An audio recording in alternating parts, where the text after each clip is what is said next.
ជំរាបសួរទៅកាន់បងប្អូនទាំងអស់គ្នាវិលមកជួបខ្ញុំម្ដងទៀតហើយ Admin T រឿងរ៉ាវថ្ងៃនេះគឺខ្ញុំទទួលបានពីបងស្រីម្នាក់តែគាត់សុំមិនឲ្យខ្ញុំបញ្ចេញឈ្មោះគាត់នោះទេអញ្ចឹងខ្ញុំសូមហៅគាត់ថាបងណារីទៅចោះហើយរឿងរ៉ាវមួយនេះក៏មិនមែនបងណារីជាអ្នកជួបផ្ទាល់នោះដែរក៏ប៉ុន្តែអ្នកដែលជួបផ្ទាល់នោះគឺអតីតមេរបស់គាត់មេរបស់គាត់ហ្នឹងមិនមែនជាអ្នកដែលអាយុច្រើនជាងគាត់ទេអាយុតិចជាងគាត់ទេតែងតែហៅគាត់បងស្រីហើយតែងតែឲ្យគាត់ជួយរឿងរ៉ាវមួយចំនួនដែលបងណារីអាចជួយបានទាំងផ្លូវក្នុងផ្លូវក្រៅទាំងកិច្ចការងាររៀបចំមួយចំនួនហ្នឹងគឺបងណារីជាអ្នករៀបចំទុកដាក់ឲ្យមេរបស់គាត់ជាប្រចាំហើយហៅតាមេនេះគឺគ្រាន់តែជាការគោរពតែប៉ុណ្ណោះនៅមុខគេមុខឯងតែខាងក្រោយខ្នងគាត់ហៅប្អូនស្រីធម្មតាអញ្ចឹងតាអញ្ចឹងបងប្អូនប្រកាសជាចង់ដឹងថាតើបងណារីនឹងចែករំលែកអំពីរឿងរ៉ាវមួយតាក់ទងទៅនឹងរឿងរ៉ាវអំពើដែលគេធ្វើបងតំណែងមេរបស់គាត់មកដល់ខ្ញុំយ៉ាងម៉េចខ្លះទៅស្ដាប់រឿងរ៉ាវលម្អិតជាមួយនឹងខ្ញុំទាំងអស់គ្នាមុននឹងចូលដល់រឿងរ៉ាវដែលបងណារីចែករំលែកដល់ខ្ញុំសូមបញ្ជាក់បងប្អូនទុកជាមុនរឿងនេះគឺបងណារីមិនមែនជាអ្នកជួបផ្ទាល់នោះទេក៏ប៉ុន្តែបងណារីនៅក្នុងហេតុការណ៍នឹងដែរជាពិសេសអ្នកដែលត្រូវអំពើអំពាន់គេហ្នឹងគឺត្រូវអំពើបងតំណែងផង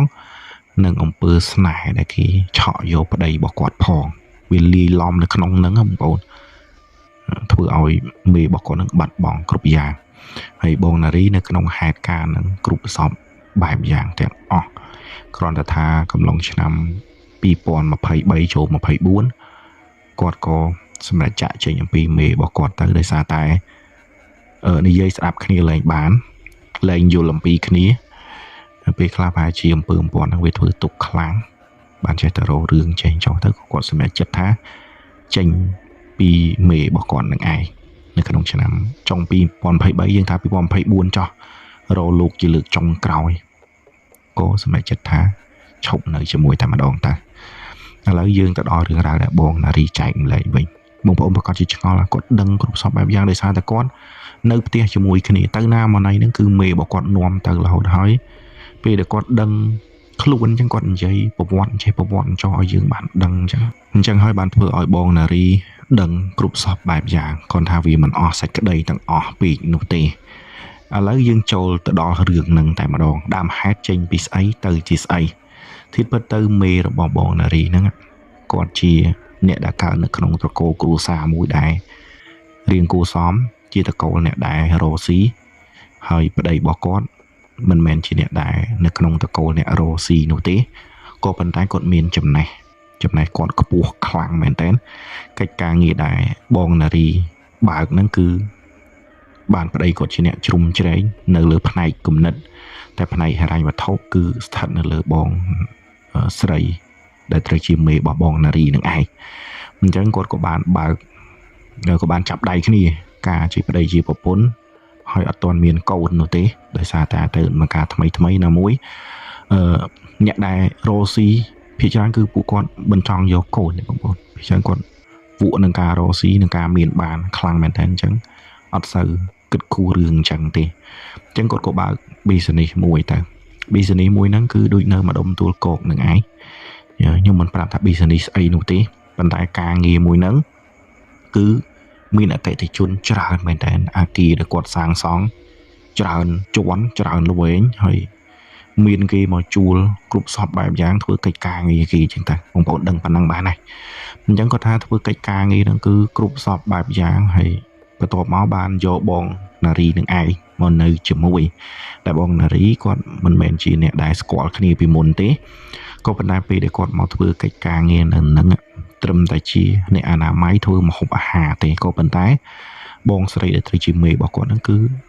មានអារម្មណ៍ថាស្រឡាញ់គាត់យកចិត្តទុកដាក់ជាមួយនឹងគាត់ហើយក៏ឲ្យគាត់ដើរតាមជាមួយមកពីពេលនោះមកអញ្ចឹងការធ្វើកិច្ចការងារទាំងមួយចំនួនគឺមេរបស់គាត់ធ្វើកិច្ចការងារដើរល្អមែនទែនទាំងមេប្រុសមេស្រីរបស់គាត់ហ្នឹងគឺអូខេការងារល្អប្រសើរមានភ្ញៀវច្រើនបន្ទាប់មកក៏បែកគម្រោងមួយទៀតទៅគម្រោងហ្នឹងគឺកិច្ចការងារធ្វើដូចតែគ្នានោះទេពេលដែលគាត់ធ្វើការងារបែកគម្រោង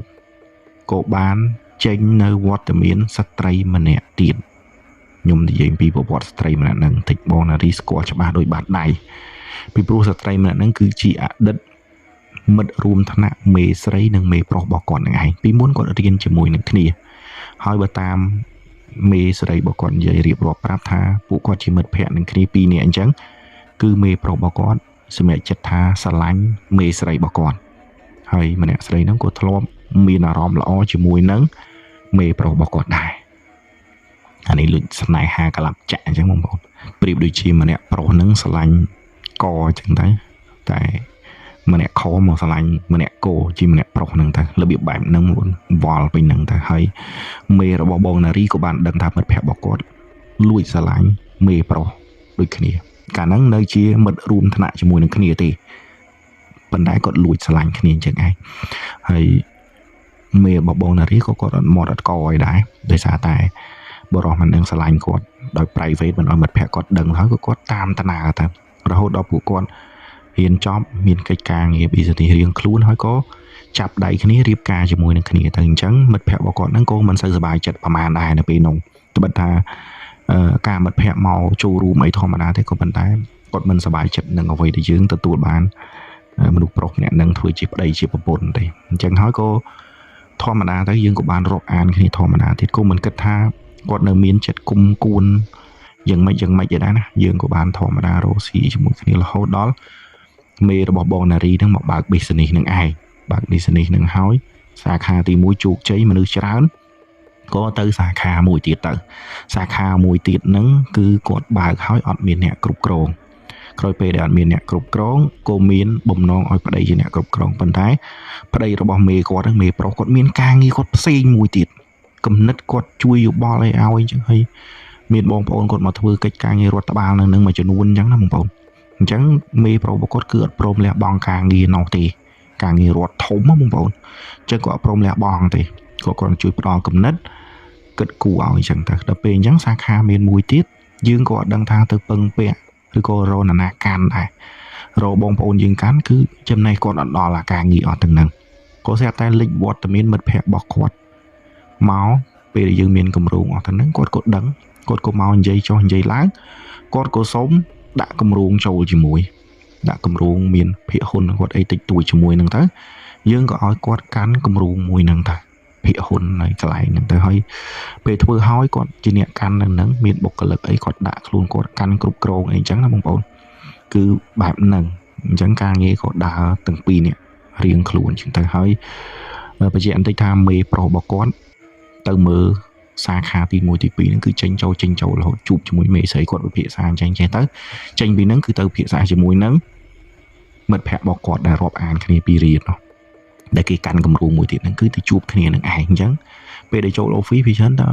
មួយស្មើនឹងឯងទោះបីថាពួកគាត់ធ្វើមិនក៏យើងអត់ដឹងដែរអញ្ចឹងហើយបងនារីនេះក៏គាត់អាសាទៅសាខាហ្នឹងទៅមើលអញ្ចេះមើលអញ្ចោះជួនកាលដឹងតែមេប្រុសនៅហ្នឹងទៅយកបាយទឹកនំចំណីអីឲ្យអញ្ចឹងទៅគាត់សង្ស័យគាត់របៀបសង្ស័យហើយគាត់មកប្រាប់មេស្រីរបស់គាត់ថាមេប្រុសហើយនឹងមិត្តភក្តិរបស់មេដូចជាមិនមែនមិត្តភក្តិធម្មតាដូចខុសទំនងមើលទៅពេលខ្លះមើលទៅគាត់ស្និទ្ធស្នាលជាមួយគ្នាខ្លាំងពេកមើលទៅដូចប្តីដូចជាប្រពន្ធណាមានភាពស្និទ្ធស្នាលជាងមេនិងមេប្រុសទៀតរបៀបបែបនឹងឯងនិយាយអញ្ចឹងហើយបានមេស្រីរបស់គាត់ស្ដីថាឲ្យគាត់ទៅថាបងចេះតែនិយាយពួកគាត់ក៏ជាមិត្តភក្តិរាប់អានគ្នាទេហើយពីមុនមិត្តភក្តិខ្ញុំលួចស្រឡាញ់ប្តីខ្ញុំដែរតែប្តីខ្ញុំអត់ស្រឡាញ់មកស្រឡាញ់ខ្ញុំអញ្ចឹងទៅដឹងប៉ុណ្ណឹងអញ្ចឹងហើយបងនារីក៏ថាមេអត់ស្រួលទេបើអញ្ចឹងមែនតិចចេះតិចចោះអញ្ចឹងណាក៏ចាប់ផ្ដើមនិយាយអញ្ចឹងទៅហើយមេរបស់គាត់ហ្នឹងគឺអត់ជឿទេគាត់របៀបថាធ្វើធម្មតាគាត់គិតថាវាមិនអាចនឹងមានរឿងរ៉ាវអញ្ចឹងកើតឡើងទេអ្វីដែលបងនារីបានគិតក៏វាធ្លាក់មកលើមេស្រីរបស់គាត់មែនការងារមួយចំនួនគឺប្តីរបស់គាត់ដែលជាមេប្រុសហ្នឹងអត់សូវមកមើលខុសត្រូវដូចមុនទេសាខាទី1ហ្នឹងភាគច្រើនគាត់ទៅតែសាខាទី2ពីព្រោះមានមិត្តភក្តិស្រីគាត់នៅហ្នឹងទៅរហូតចេះតែរបៀបថាទៅមិនដាច់ហើយយើងទៅសាខាហ្នឹងវាអត់ឆ្ងាយពីគ្នាទេនៅជិតគ្នាទេដើរក៏ដល់ដែរអញ្ចឹងបងនារីគាត់ទៅគាត់ថាឃើញតែស្និទ្ធស្នាលជាមួយគ្នាជាងរហូតអត់ស្រួលសោះរហូតដល់ពេលវេលាមួយហ្នឹងក៏វារបៀបថាតម្រៃវាមិនអាចយកចង្អេរបាំងចិត្តទេក៏ដែរក៏មិនអាចខ្សត់ភ្លើងជាប់ដែរមែនអត់មេស្រីរបស់គាត់ហ្នឹងក៏ទៅវាក់ទៅក៏ឃើញថាតំណាក់តំណង2នាក់ហ្នឹងវាខុសប្លែកពីមុនវាស្អិតល្មួតវាជ្រាលជ្រៅ ជាងស្រាផែនដីទៅទៀតអញ្ចឹងមានអារម្មណ៍ថាអូពីហ្នឹងដូចជាកំពុងតែលួចលាក់ក្រោយខ្នងនៅក្រោយខ្នងរបស់មេរបស់គាត់ចឹងទៅអញ្ចឹងបងស្រីដែលត្រូវជាប្រពន្ធក៏គាត់សួរនាំឲ្យតិចតួចចឹងទៅគាត់រៀងថាអន់ចិត្តខឹងដែរហើយគាត់បាននិយាយចោលអញ្ចឹងណាបងនារីក៏នៅនឹងដែរគាត់ចោលថាអើយរ៉ូស៊ីចូលហ៊ុនគ្នាចូលបានវើប៉ុន្តែបើរ៉ូស៊ីយកប្តីមួយពីរនាក់អត់កើតទេអញសុំដកទៅវិញហើយកើតទេបើអញ្ចឹងណារៀងប្រហើពាក្យអញ្ចឹងដែរហើយមិត្តភក្តិរបស់គាត់ក៏អត់មាត់ដែររបៀបថាគេមើលយើងប៉ុន្តែទឹកមុខរបស់បងនារីលួចមើលម្នាក់ស្រីហ្នឹងគឺពោពេញទៅដោយកំហឹងគំនុំគុំគួននៅក្នុងខ្លួនហើយចាប់ពីពេលនោះមកបងនារីក៏និយាយប្រាប់មេរបស់គាត់ថាប្រយ័ត្នផងមេអើយគីឡូមេឯងប្រើពាក្យអស់ទាំងហ្នឹងទៅគីឡូគេខឹងសម្បាគេធ្វើចេះធ្វើចោះដាក់មេឯងទៅហើយមេគាត់ពេលហ្នឹងដោយសារតែគាត់រៀងធំបងរៀងមានអំណាចធំហើយមានអង្គរៈបើកឡានអីឲ្យទៀតអញ្ចឹងណាគាត់គិតទៅរឿងសុវត្ថិភាពខាងក្រៅទេមិនបានគិតរឿងផ្លូវក្នុងនោះទេគ្រប់យ៉ាងដែលយើងគិតផ្លូវក្រៅប៉ុន្តែនៅតែមានផ្លូវក្នុងបុកសម្រុកមកធ្វើបាបមេស្រីរបស់គាត់តលតែបានបងប្អូនដឹងមិនទេគាត់ចាប់ផ្ដើមមានអាការៈអញ្ចឹងមេគាត់ណាមានចាប់ផ្ដើមអាការៈថា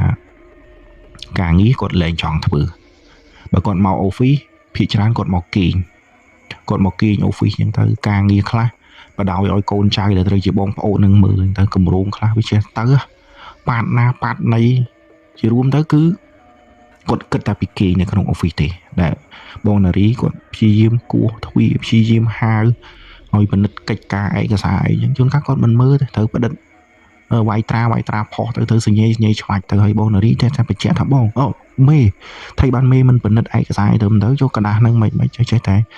ចេះចោះទៅគីឡូវាមានបញ្ហាគាត់ហើយអីទេខ្ញុំធ្វើការយូរវាគ្មានបញ្ហាទេធៀបពិតទៅបងនារីថាមេរបស់គាត់ពីមុនមិនមែនជាមនុស្សអញ្ចឹងទេល្អអន់មកចត់ណាទំមតែគាត់ប្រឌិតអុកត្រាមួយសញ្ញេមួយហ្នឹងគឺគាត់មើល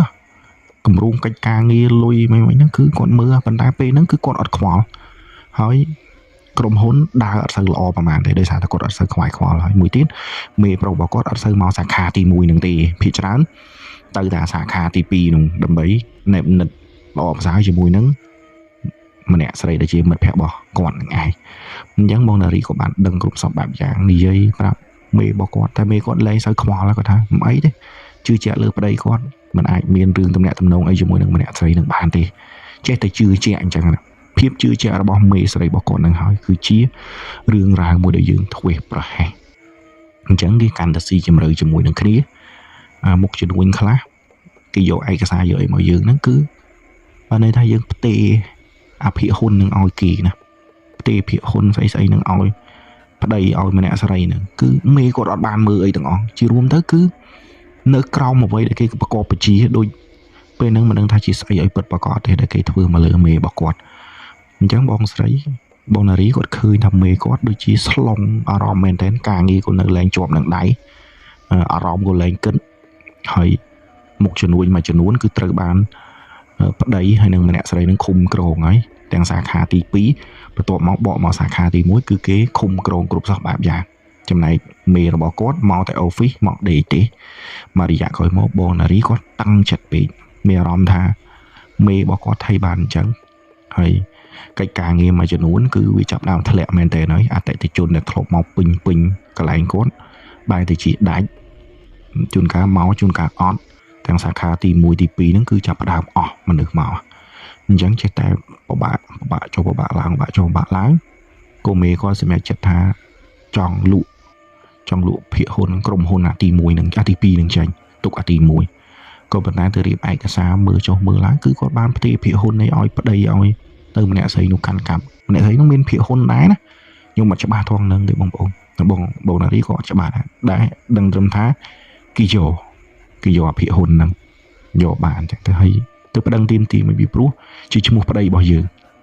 ហើយក៏មានភាគហ៊ុនមិត្តភក្តិរបស់យើងដែរអញ្ចឹងយើងអាចធ្វើអីបានទេបានត្រឹមតែយើងឡើងចុះអស់ទៅលុយទៅអញ្ចឹងគាត់គិតថាចុះនៅសុកអញមិនក៏ទៅផ្ទេរឲ្យប្តីឲ្យម្នាក់ស្រីនឹងទៅវិញអញឆ្ងល់មែនទេអញ្ចឹងបងនារីចេះតែដាស់តឿនណាថាមេទៅរកគេមើលទៅគីឡូមេត្រូវចេះត្រូវចុះបោះគេគាត់ក៏អត់ជឿរឿងអស់ទាំងហ្នឹងដែរប៉ុន្តែមេគាត់ថា ខ្ញុំមកតែមកដល់ office ខ្ញុំងុយទៅដេកមកម៉ែមើលខ្ញុំធ្វើអីអត់កើតទេហើយយប់ខ្ញុំអត់ងុយដេកទេខ្ញុំយល់សពអាក្រក់រហូតយល់សពចេះយល់សពចុះជាពិសេសខ្ញុំយល់សពឃើញឆ្កែដេញខំរហូតឆ្កែខ្មៅខំជប់កពុនជើងខ្ញុំរហូតខ្ញុំអត់ដឹងថាមានរឿងអីទេអញ្ចឹងបងនារីគាត់ចាស់ដែរគាត់ថាទេមេឯងទៅអំពើគេធ្វើមុនខ្មៅអំពើស្អីគេធ្វើមកលើមេឯងអញ្ចឹងណាតែត្រូវអញ្ចឹងយើងបានណែនាំគាត់ប៉ុន្តែគាត់អត់ជឿលើរឿងហ្នឹងអត់ជឿលើរឿងហ្នឹងរហូតដល់សាខាទី1គាត់ហ្នឹងលែងមានអ្នកមកចូលរួមអ្នកមកបែបតៃនៅក្នុងការធ្វើកិច្ចការងារអស់ទាំងហ្នឹងជាពិសេសបុគ្គលិកកັບកេងប្រហែលកັບកេងប៉ុណ្ណឹងទៅស៊ីលុយបាក់ប្រហែលគឺស៊ីប៉ុណ្ណឹងទៅហើយសិតតែជាបងប្អូននឹងគ្នាជីដូនមួយជីទួតមួយអញ្ចឹងទៅបងប្អូនខាងប៉ាបងប្អូនខាងម៉ាក់អញ្ចឹងទៅអញ្ចឹងគាត់ចាប់ផ្ដើមដួលខ្លាំងមែនតើរហូតដល់លេចវត្តមានឪពុកគាត់មកជួយរ៉ាប់រងមើលចេះមើលចុះទៅគឺបើន័យថាលងកាន់តែជ្រៅដើមចុងគឺលែងមានហើយខាតចុះខាតឡើងបុគ្គលិកអស់ទៅហ្នឹងវារត់ចេញពីការងារអស់ទៅអញ្ចឹងអាគារមួយហ្នឹងគឺត្រូវបានបិទចោលតែម្ដង7ជាន់ហើយមិនតិចល្វែងទេត្រូវបានបិទចោលមេរបស់គាត់ក៏ចេញពីការងារហ្នឹងទៅរស់នៅមួយកន្លែងទៀតដូចជានៅទៅខាងបឹងកក់ហើយគាត់ក៏នៅតែអោបកសោបយកបងនារីទៅនៅជាមួយដែរគ្រាន់ឲ្យដាំបាយដាំស្លអីជួយបើកឡានបើកអីឲ្យអញ្ចឹងទៅអញ្ចឹងពេលទៅនៅនឹងបងប្អូនដឹងមិនទេមេរបស់គាត់អត់សូវបានជួបជាមួយនឹងមេប្រុសទេយូរជួបគ្នាម្ដងណាត់ជួបគ្នាម្ដងយូរអញ្ចឹងយូរចុះប៉ុន្តែតំណែងរបស់ពួកគាត់ទាំងពីរក៏មិនសូវជាល្អជាមួយនឹងគ្នាប្រហែលដែរតែតែមានរឿងកម្មលកជានិច្ចប៉ុន្តែมันបានសើរឿងពីរឿងរ៉ាវដែរមេប្រុសតាក់ទងជាមួយនឹងមិត្តភ័ក្តិខ្លួនឯងទេដូចជាគ្មាននិយាយរឿងនឹងទាល់តែសោះបងនារីបច្ចេះឲ្យសួរក៏គាត់មិនសួរដែរមករយៈក្រោយមកទៀតមេស្រីរបស់គាត់ចេះតែមានអាការៈវិញវាន់ភ្លេចមុខភ្លេចក្រោយជារួមទៅគាត់ចង់សតិអារម្មណ៍អត់ដឹងថាយ៉ាងម៉េចដែរហើយអាគារទី1ហ្នឹងបិទចោលហើយក៏លក់ខ្ទេចលក់ខ្ទីអស់ទៅលុយយកមកដោះមណុលដោះមិនចង់បានគ្រប់សពបែបយ៉ាងនៅជាពាក់គេទៀតឥឡូវក៏នៅតែជាពាក់គេដែរគាត់ថាមេរបស់គាត់ចាប់ផ្ដើមច្បោកច្បល់ក្នុងចិត្តធ្វើអីក៏មិនបានសូម្បីតែពេលខ្លះ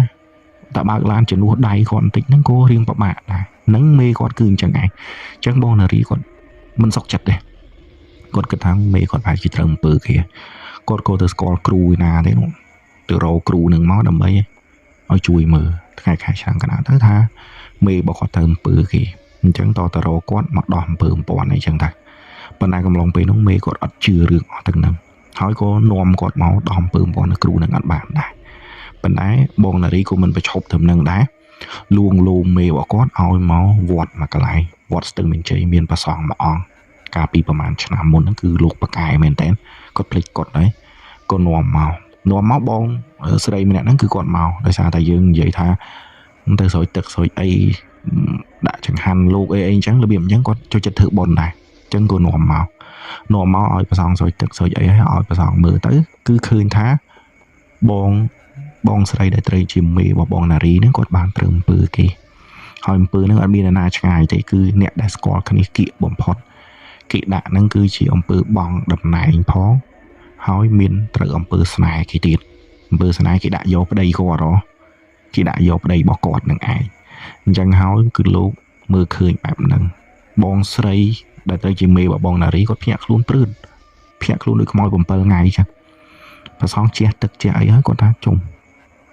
មិនក៏គាត់ត្រូវអំពើបងតំណែងហើយអំពើបងតំណែងហ្នឹងជាស្អីគេបើអំពើស្នេហ៍គាត់យល់បើនេះតែគេដាក់ស្នេហ៍យកប្តីរបស់គាត់នឹងឯងអញ្ចឹងសួរនាំទៅគាត់ថាអ្នកគៀកអ្នកក្បែរអ្នកស្និទ្ធអញ្ចឹងមាននរណាទៀតក្រៅពីមិត្តភ័ក្តិសម្លាញ់ដែលធ្លាប់រៀនពីគ្នាពីមុនហ្នឹង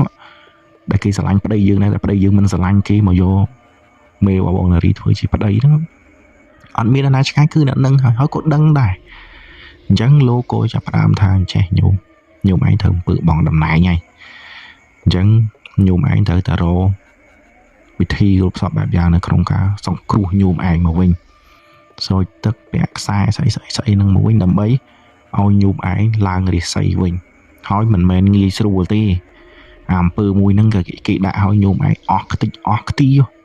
តម្រាំញោមឯងអាចស្ដារខ្លួនមកវិញក៏ទៅប្រើរយៈពេលនឹងចំណាយវេលាយូរដែរសម្រាប់ញោមឯង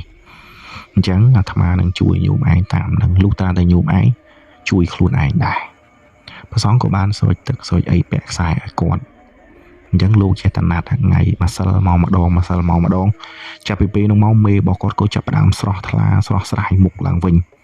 ហើយគាត់អាសាទៅអូហ្វីសពួកម៉ាក់របស់គាត់នឹងមែនទៅនិយាយជាមួយប្តីអីអញ្ចឹងដើម្បីតាក់ទាញប្តីរបស់គាត់មកវិញអញ្ចឹងពេលដែលគាត់ទៅអញ្ចឹងទៅជួបប្តីជួបអីហើយមួយរយៈក្រោយមកមេរបស់គាត់ចាប់ផ្ដើមទៅអញ្ចឹងទៀតភាំងនៅបឹងកក់ហ្នឹងគាត់ថាមេគាត់ភាំងដូចស្រិបដូចត្រូវបោះគេអីទៀតអញ្ចឹងឯងឬក៏មេរបស់គាត់ទៅនឹងគេឲ្យហូបចុកអីយ៉ាងម៉េចទៀតគាត់ក៏នាំមកជួបប្រសងមួយអង្គហ្នឹងទៀតប្រសងក៏មើលទៅប្រសងថាគេចាប់ផ្ដើមរឹតទៀតហើយគេចាប់ផ្ដើមរឹតញោមឯងខ្លាំងទៅញោមឯងអស់លីងក្នុងខ្លួនមកឥឡូវអញ្ចេះអាត្មាដោះឲ្យញោមឯងក៏ប៉ុន្តែចាប់ពីពេលដែលអាត្មាដោះពើមពន់ដែលគេដាក់មកលើញោមឯងហ្នឹងអាត្មាឲ្យញោមឯងតមួយចោះគឺអាត្មាអត់ចង់ឲ្យញោមឯងទៅជួបប្តីញោមឯងទៀតទេពីព្រោះអ្នកហ្នឹងក៏កំពុងតែសហការគ្នាជាមួយនឹងដៃគូគេនោះធ្វើបាបញោមឯងដូចគ្នាញោមឯងត្រូវដឹងញោមឯងត្រូវដឹងថាគេកំពុងតែសហការធ្វើបាបញោមឯងដូចគ្នាហើយអាត្មាសុំតែប៉ុណ្ណឹងទេមិនឲ្យជួបគេតែហ្មងជាពិសេសអ្វីដែលគេឲ្យញោមឯងហាមយកហាមប៉ះហាមស៊ីចុកបុកទៅពីអ្វីដែលគេឲ្យញោមឯងធ្វើប៉ុណ្ណឹងបានអាត្មានឹងសង្គ្រោះនឹងលើកជោគជតារិស័យញោមឯងឡើងមកវិញលោកមានសង្ឃលេខាបែបហ្នឹងក៏ប៉ុន្តែបងនារីថាមេគាត់រឹងអត់ស្ដាប់ទេតែបើថាជួបរឿងអញ្ចឹងក្រោយក៏គាត់នៅតែមិនជឿដែរគាត់នៅតែនិយាយថាដោយសារតែសេដ្ឋកិច្ចដោយសារតែការងារមួយចំនួនដែលគាត់ក្តាប់មិនបានវាទៅជារឿងអញ្ចឹងធ្វើម៉េចបងប្អូនបើយើងនិយាយជាមួយគាត់មិនជឿផងទៅតែយើងសង្ឃឹមស្អីទៅទៀតប្រឹងរុញគូតប្រឹងចាក់គូតគាត់យ៉ាងម៉េចក៏ដោយបើសិនជាគាត់មិនស្ដាប់គាត់មិនជឿទៅលើរឿងរ៉ាវអស់ទាំងហ្នឹងគ្មានប្រយោជន៍ទេប្រសងមានសង្ឃលេខាប៉ុណ្ណឹងហើយក៏គាត់នៅតែពុំជឿអញ្ចឹងស្រោចទឹកមួយរយៈទៅគាត់ក៏ធូរស្បើយគាត់ទៅជួបគ្នាជាមួយនឹងប្តីរបស់គាត់គឺគាត់ទៅលួចជួបគ្នានៅហាងអត់ឲ្យបងនារីដឹងទេប៉ុន្តែដល់ពេលគាត់មកវិញបងនារីសួរមកពីណាមុខស្រស់ញឹមអីសុបាយម្ល៉េះគាត់ធ្លួយមកថាទៅជួបជាមួយនឹងប្តីអញ្ចឹងហើយបានបងនារីគាត់អន់ស្ពុនចិត្តនឹងមេរបស់គាត់ខ្លាំងមែនតើដែរប្រសងមានសង្ឃតែការថាមិនឲ្យទៅជួបជាមួយនឹងប្តីទេជាមួយនឹងប្តីហ្នឹងមិនទាន់លែងលះគ្នាទេជាប្តីប្រពន្ធធម្មតាទេប៉ុន្តែប្រសងចង់ឲ្យពួកគាត់នៅបែកគ្នាមួយរយៈសិនដើម្បីឲ្យអំពើអំពន់ហ្នឹងវាដោះចេញសិនឲ្យគាត់បើថាប្រសាបនៅអំពើអំពន់ហ្នឹងអស់សិនដើម្បីឲ្យអ្វីខ្លាយទៅជាបងស្រីម្នាក់នំវិញសិនតែបើគាត់ទៅកំឡុងពេលហ្នឹងវានឹងត្រូវអំពើអំពន់របស់ម្នាក់ស្រីហ្នឹងដាក់ហើយដាក់តាមរយៈប្តីអីចឹងទៀតមិនរួចមិនផុតទេពីព្រោះគេរួមដៃគ្នាដាក់បងស្រីម្នាក់ហ្នឹងដូចគ្នាអញ្ចឹងបងនារីដឹងប៉ុណ្ណឹងគាត់ធ្លាក់ថ្លាមក្ដុកមកគាត់អត់មាត់អត់កទេពី3ថ្ងៃក្រោយមកមេគាត់ចាប់ផ្ដើមអាការៈអញ្ចឹងទៀតគាត់ក៏មកជួបព្រះសង្ឃនៅវត្តស្ទឹងមានជ័យហ្នឹងទៅប្រាប់រាយរាប់តាមហ្នឹងព្រះសង្ឃថាអាត្មាដឹងជួយមិនទេញោមបើអាត្មាជួយញោមឯងលេងមិនជួយខ្លួនឯងវិញផងអញ្ចឹងបដោយតាមយថាកម្មទៅមិនយកមកជួបអាត្មាទៀតទេអាត្មាគ្មានលទ្ធភាពនៅក្នុងការជួយញោមឯងទេបដោយតាមយថាកម្មរបស់សត្វលោកទៅម្នាក់ហ្នឹងតែធ្លាក់ដល់ចំណុច0អស់អីអាលីងហើយលែងអីហើយញោមមិនបាត់បង់ដល់អាយុជីវិតទេហើយម្នាក់ប្រុសហ្នឹងអាចនឹងវិលត្រឡប់មកវិញឬក៏អត់ទៅតាមគេជាអ្នកដាក់អំពើអំពន់ដែរអញ្ចឹងចាប់ពីពេលនោះមកបងនារីក៏លែងខ្វាយខ្វល់ពូប្រសងលែងទទួលមើលណាយកម្ដងទៀតក៏លោកលែងមើលដែរពីព្រោះយើងខកដំណំដែលប្រសងបានរៀបរាប់ប្រាប់ទៅហើយបងនារីក៏មិនស្ងៀមដែរនាំគាត់ទៅរកគ្រូនេះគ្រូនោះក៏ប៉ុន្តែបងស្រីដែលត្រូវជាមេរបស់គាត់ហ្នឹងគឺប្រកែកបដិសេធរហូតគាត់អត់ជឿទេថាគាត់ត្រូវអំពើអំពន់គេរហូតដល់រំលងបានមួយឆ្នាំ2ឆ្នាំមេរបស់គាត់គឺអស់លីងតែហ្មងកន្លែងដែលគាត់ស្នាក់នៅបឹងកក់ហ្នឹងក៏ត្រូវអាលីហ្នឹងបងលក់នេះលក់នោះសងគេគ្រប់សពបែបយ៉ាងបំណុលរុំកោះលក់អស់ឲ្យគាត់ទៅនៅដូចជាមកនៅបឹងសាឡាងហ្នឹងយកបងនារីមកនៅដែរយកបងនារីហ្នឹងគឺដើម្បីអីជួយថែទាំមើលគាត់ដាំបាយស្លហូបចុកហ្នឹងឯងហើយគាត់ទុកបងស្រីហ្នឹងដូចជាប្អូនដូចជាកូនគាត់ហ្នឹងណាគាត់លេលើហ្នឹងឯងហើយថៃបានបងនារីគាត់នៅតាមថែទាំបងស្រីហ្នឹងដោយសារតែពុកម៉ែរបស់គាត់ចេះតែប្រាប់ដែរថាជួយមើលកូនគាត់ផងហើយបងប្អូនឆ្ងល់ថាពុកម៉ែមានបានប៉ុណ្ណឹងដែរថៃបានមិនមើលថែទាំកូន មែនទេបងប្អូនពួកគាត់ជួយជ្រុំជ្រែងច្រើនណាស់ក៏ប៉ុន្តែមេរបស់បងនារីហ្នឹងគឺគាត់ចេះតែគេចចេញពីផ្ទះរបស់គាត់អត់ចង់នៅទេគាត់គេចរហូតគាត់គេចពីទួលគោកទៅនៅបឹងកក់ជំនាញបឹងកក់មកនៅបឹងសាឡាងគាត់គេចរហូតណាបងប្អូនដើម្បីមិនឲ្យក្រុមគ្រួសារឈឺឆ្អាលរឿងគាត់ទេជារួមទៅគាត់ថាគាត់ធ្លាក់ដល់កម្រិតណាមានបញ្ហាស្អីហ្នឹងគឺគាត់មិនចង់ជួបទាំងអស់រហូតដល់ពេលវេលាមួយគាត់បានជួបជាមួយនឹងប្តីគាត់អញ្ចឹងទៀតជួបអញ្ចឹងរហូតដល់គាត់ធ្លាក់ធ្ងន់មែនតើម្នាក់ប្រុសហ្នឹងគឺមកសុំលែងលះគាត់មេប្រុសរបស់គាត់ហ្នឹងគឺសុំលែងលះមេស្រីរបស់គាត់មេស្រីរបស់គាត់បើកភ្នែកធំភ្ញាក់ខ្លួនព្រឺដូចខ្មោច7ថ្ងៃអញ្ចឹងឯងគាត់អត់ព្រមលែងលះគ្នាទេដោយសារតែជាប្តីប្រពន្ធស្រឡាញ់គ្នាហើយគាត់មានរឿងក្រោយខ្នងមួយចំនួនទៀតបងនារីមិនដឹងគាត់ថាមានរឿងក្រោយខ្នងរឿងភាគហ៊ុនមិនគាត់ថាមានអាហ្នឹងអញ្ចឹងមិនអាចលែងលះគ្នាបានទេប៉ុន្តែគេនៅតែទាមទារលែងលះជាបន្តជាបន្ទាប់អញ្ចឹងបងនារីក៏ឲ្យយោបល់ថាកុំតន់ជួបមេទៀតព្យាយាមគេចចេញពីគាត់សិនតើគាត់ក៏បានគេចដូចជាទៅនៅខេត្តមរយៈទៅនៅខេត្តបងនារីទៅនៅមរយៈទៅបងនារីក៏ចាប់ផ្ដើមសួរនាំចេះតែនិយាយចុះទៅក៏គាត់ដូចភ្ញាក់ខ្លួនថាគាត់ត្រូវអំពើគេមែនអញ្ចឹងគាត់ក៏ពឹងពាក់ឲ្យបងនារីហ្នឹងជូនគាត់មកពេញវិញដើម្បីមករកលោកនៅវត្តស្ទឹងមានជ័យលោកដែលជួយដោះអំពើគាត់ហ្នឹងណាអញ្ចឹងគាត់ក៏មកវិលឲ្យមកជួបហ្នឹងថាអញ្ចឹងបងនារីក៏អត់អីទេដឹងថាមេគាត់ចាប់ផ្ដើមដឹងខ្លួនវិញហើយគាត់នាំមកវាគាត់ជួនអីប្រសងដែលនៅវត្តស្ទឹងមានជ័យហ្នឹងលោកក៏បានចាក់ប្រភ្នោះបាត់តាលោកចាក់ប្រភ្នោះបាត់យើងក៏សួរលោកទៅនឹងថាលោកទៅណាទៅណៃអញ្ចឹងណាពេលហ្នឹងក៏ឲ្យលោកឲ្យលេខអីក៏តាក់តងលោកបានទៅបានជួបលោកម្ដងទៀតប៉ុន្តែពេលហ្នឹងលោកខ្លាចជាកុហកហើយប៉ុន្តែលោកនៅតែមើលអញ្ចឹងដដែលឥឡូវសូមហៅថាបងប្រុសម្នាក់នោះចោះគ្រូម្នាក់នោះចោះអញ្ចឹងគ្រូម្នាក់ដែរគាត់សឹកហ្នឹងក៏បងនារីបានហៅមេរបស់គាត់ទៅជួបដែរទៅជួបនៅស្រុកកណ្ដាលគាត់មួយដូចជានៅកណ្ដាលស្ទឹងទៅជួបគាត់នៅកណ្ដាលស្ទឹងគាត់គ្រាន់តែឃើញភ្លាមគាត់កវីក្បាលគាត់អត់មើលទេគាត់ថាអត់មើលទេខុសតំណមគាត់តាំងពីគាត់នៅលោកគាត់អត់មើលទេពេលហ្នឹងគឺបដោយតាមយថាកម្មសិនចោះញោមអើយបងអើយប្អូនអើយអញ្ចឹងទៅរកណារកណាណីឲ្យជួយសិនទៅបើសិនជាមានឧបនិស្ស័យពេលក្រោយខ្ញុំនឹងជួយមើលឲ្យអត់ព្រមទទួលមើលមិនគាត់ដាច់ចិត្តទេបើជាខុសតំណមអីមួយបើជាខុសខ្លាំងគាត់មិនព្រមទទួលអញ្ចឹងក៏គាត់នៅកណ្ដាលស្ទឹងនោះយើងដឹងថាគាត់នៅនឹងក៏យើងអត់បានគេថាទទួលបានអ្វីអំពីការដោះអំពើអំពន់អំពីលោកគ្រូម្នាក់នឹងដែរយើងក៏ចេញមកព្យាយាមទៅរកគ្រូ1គ្រូ2ប៉ុន្តែគ្រូអត់ប្រកែទេបានតែមកស្រោចទឹករងាប់គាត់បានខ្លះហើយឬវិញងាប់ខ្លះបានឬវិញអញ្ចឹងថាផ្ទុំបែរជាកន្លះឆ្នាំក្រោយយើងក៏ទៅរកគាត់នៅកណ្ដាលស្ទឹងនឹងទៀតពេលហ្នឹងយើងតែទៅគាត់អត់ចូលទេតែខ្លះចូលពេលខ្លះអត់ហើយអត់លើកទៀតអត់ដឹងមានរឿងអីទៅដល់កណ្ដាលស្ទឹងហ្នឹងក៏ទៅរកផ្ទះគាត់ឃើញដដែលក៏ប៉ុន្តែអ្នកផ្ទះគាត់ប្រាប់ថាគាត់មានប្រពន្ធទៅនៅខេត្តផ្សេងមួយទៀតហើយដូចជានៅខាងដុលគិរីហើយតំបន់ដែលលោកគ្រូនឹងរស់នៅគឺអត់សេវាទេអញ្ចឹងបងស្រីនារីនិងមេរបស់គាត់ក៏បានទៅដល់ដុលគិរីនឹងទៀតទៅដល់ទេពេលខ្លះចូលពេលខ្លះអត់ហើយគាត់បាននិយាយគ្នាដែរអញ្ចឹងក៏តាក់ទងគ្នាលែងបានពីពេលនោះមកបងនារីអស់តម្រេះរកគ្រូជួយមេរបស់គាត់ច្រើនមែនទែនប៉ុន្តែអត់ត្រូវជារួមទៅគេត្រឹមតែមកស្រោចទឹកហើយរងាប់គាត់បានខ្លះអីខ្លះអញ្ចឹងទៅមកសភាពដើមវិញចេះតែអញ្ចឹងរហូតដល់មេរបស់គាត់មេប្រុសនិងមេស្រីរបស់គាត់នឹងមានរឿងកាន់តែធំហើយប្តឹងលែងលះគ្នាហើយមានរឿងច្រើនទេបងប្អូនប្តឹងលែងលះគ្នាថាលែងលះអត់បានណាដល់ពេលលែងលះអត់បានដឹងគេធ្វើមិនអត់ម្នាក់ស្រីដែលជាសហាយស្មន់របស់មេប្រុសគាត់ហ្នឹងចាត់វិធានការជាមួយនឹងបងនារីវិញគាត់ថាម្នាក់នឹងធ្វើទុកបុកម្នេញបងនារីខ្លាំងមែនតើជារួមទៅព្យាយាមបំបែកបងនារីជាមួយនឹងមេរបស់គាត់គេដាក់អំពើស្នេហ៍យកប្តីរបស់មេគាត់ហើយដាក់អំពើរបៀបថាបងតំណែង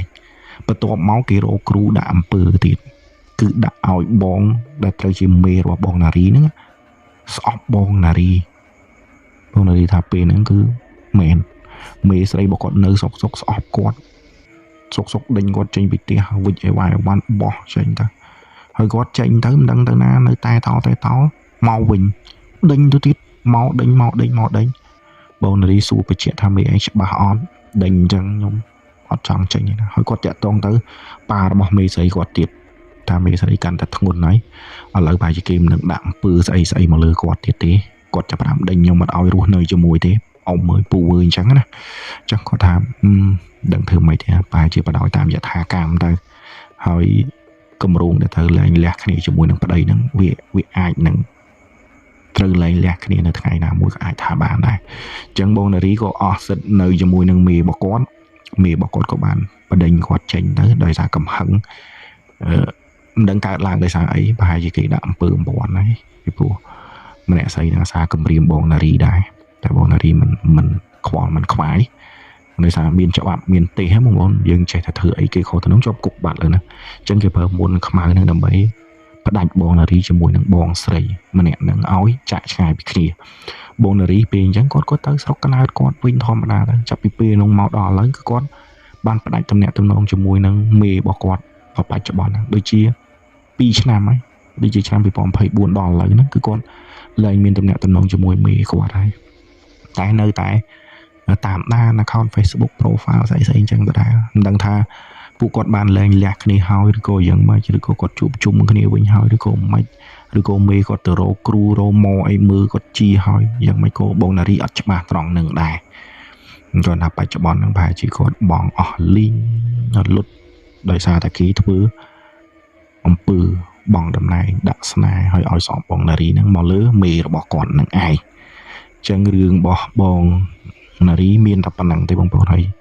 ឈ្មោះនារីនេះខ្ញុំគ្រាន់តែដាក់ឲ្យគាត់ទេទីពិតទៅគាត់មិនមែនឈ្មោះអញ្ចឹងទេហើយរឿងមួយចំនួនស៊ីជម្រៅជាងហ្នឹងទៀតក៏គាត់សុំឲ្យលាក់ខ្លះដែរដល់ពេលអញ្ចឹងខ្ញុំក៏សុំលាក់ដែរហើយមានទាំងរូបថតទៀតជាពិសេសរូបថតគាត់ថតទទួលសញ្ញាបត្រជាមួយនឹងសិទ្ធិអ្នកធំណាបងប្អូនមិនធម្មតាទេរឿងនេះសិទ្ធិប៉ះអ្នកធំណាប៉ុន្តែខ្ញុំមិនបានបញ្ចេញអីទេខ្ញុំគ្រាន់តែឃើញហើយខ្ញុំគ្រាន់តែមើលចោលធម្មតាទៅហើយក៏មិនបានឲ្យបងប្អូនឃើញនៅរូបភាពអស់ទាំងហ្នឹងដែរដឹងត្រឹមតែខ្ញុំតែបានណារឿងអីក៏នៅក្នុងខ្ញុំហ្នឹងឯងហើយខ្ញុំក៏មិនអាចបញ្ចេញឲ្យនរណាបានដឹងទៀតដែរអញ្ចឹងរឿងបងនារីតើតងទៅនឹងរឿងរ៉ាវអំពើបងតំណែងផងដាក់ស្នេហ៍ផងឲ្យស្អប់អ្នកដែលនៅជុំវិញខ្លួនផងអំពើច្រើនមែនតើហើយមិនដឹងថាបងស្រីបច្ចុប្បន្នហ្នឹងយ៉ាងម៉េចទេសតិអារម្មណ៍នៅដដែលឬក៏គាត់បាត់បង់ស្មារតីហើយឬក៏យ៉ាងម៉េចក៏បងនារីអត់ដឹងដែរបានតែឃើញ Facebook ឃើញគាត់អាសាផុសដែរប៉ុន្តែមិននិយាយអីទាំងអស់អញ្ចឹងណាដឹងជាយ៉ាងម៉េចដែរនៅក្នុងជីវិតរបស់គាត់អញ្ចឹងខ្ញុំសូមបញ្ចប់រឿងនឹងត្រឹមហ្នឹងហើយសង្ឃឹមថាថ្ងៃណាមួយបងស្រីដែលត្រូវអំពើអំព័ន្ធគេនឹងបានចាក់ផុតអំពីរឿងរ៉ាវអស់ទាំងនេះហើយនឹងមានសុភមង្គលនៅក្នុងគ្រួសារវិញតែខ្ញុំចង់បញ្ជាក់បន្តិចថាអ្នកដែលត្រូវអំពើអំព័ន្ធគេកម្រដោះបានបងប្អូនបើដោះបានហើយក៏បាត់បង់អីមួយដែរកម្រវាដូចថាដាក់ឲ្យយើងទៅរុនទៅរីបាត់បង់គ្រប់សពបែបយ៉ាងតែមកអញ្ចឹងខ្ញុំមានតែប៉ុណ្្នឹងទេខ្ញុំមិនមែនខាងគ្រូខាងអីទេគេលើថាមានគ្រូណាគេដាក់ទៅដាច់បាត់តែមកឲ្យជាអីតែមកអាហ្នឹងក៏តាមហ្នឹងទៅណាបងប្អូនចំពោះខ្ញុំមិនចេះទេខ្ញុំគ្រាន់តែដឹងអំពីបងប្អូនដែលផ្ដល់ដល់ខ្ញុំតែប៉ុណ្ណោះអញ្ចឹងបើសិនជាខ្ញុំនិយាយទៅខុសឆ្គងឬក៏និយាយទៅលឿនពេកបងប្អូនចាប់មិនបានផងចំណុចណាមួយអាច comment ប្រាប់ខ្ញុំផងដែរចំពោះខ្ញុំចង់ទទួលពាក្យស្ថាបនារិះគន់អំពីបងប្អូនដែរដើម្បីខ្ញុំធ្វើរឿងមួយដើម្បីបងប្អូនស្ដាប់ទៅងាយយល់ហើយបងប្អូនស្ដាប់ទៅងាយបញ្ចូលអារម្មណ៍ទៅតាមរឿងរ៉ាវអស់ទាំងហ្នឹងហើយចំពោះរឿងរ៉ាវដែលបងនារីចែកម្លែកខ្ញុំសូមមិនបដោតអារម្មណ៍ខ្លាំងពេកទេខ្ញុំសូមគ្រាន់តែនិយាយដើម្បីបងប្អូនងាយយល់តែប៉ុណ្ណោះខ្ញុំមិនបានខឹងសម្បាឬក៏ជាបតិចណានៅក្នុងវីដេអូនេះដែរសរសើរខ្លួនឯងថ្ងៃហ្នឹងគឺមិនបានបញ្ចូលមនោចេតនាខ្លាំងដល់ថ្នាក់ជាបតិចគេសរសើរដោយស្មោះពីព្រោះអញ្ចឹងពីព្រោះរឿងហ្នឹងគឺមិនមែនម្ចាស់សាច់រឿងជាអ្នកប្រាប់ដល់ខ្ញុំអញ្ចឹងគឺខ្ញុំទទួលបានពីអ្នកទី3ទេអ្នកផ្ដល់ឲ្យខ្ញុំតួយ៉ាងដូចបងនារីអញ្ចឹង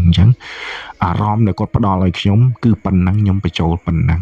ប៉ុន្តែបើម្ចាស់សាច់រឿងផ្ដល់ឲ្យខ្ញុំជឿថាអារម្មណ៍ឈឺចាប់របស់គាត់ប្រើពាក្យអាម៉ឹងនៅក្នុងហ្នឹង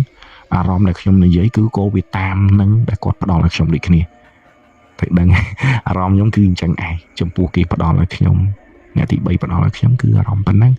ម្ចាស់សម័យខ្លួនផ្ដល់ឲ្យផ្ទាល់អារម្មណ៍ឈួលឆាវខឹងមនោចេតនាជាបែកនឹងបែកផ្សែងហ្នឹងប៉ុន្តែតើសារខ្លួនឯងអត់ប្រើពាក្យអសរោះនៅក្នុងវីដេអូមួយនេះខ្ញុំសូមបញ្ចប់តំណឹងអរគុណបងនារីអរគុណអ្នកដែលនៅ ក្នុងសាច់រឿងនេះទាំងអស់ផងដែរសង្ឃឹមថាអ្វីៗនឹងល្អប្រសើរឡើងវិញពីខ្ញុំមិនមានធីខ្ញុំសូមអរគុណនិងសូមជម្រាបលាជួបគ្នានៅវីដេអូក្រោយបាទអរគុណច្រើនជម្រាបលា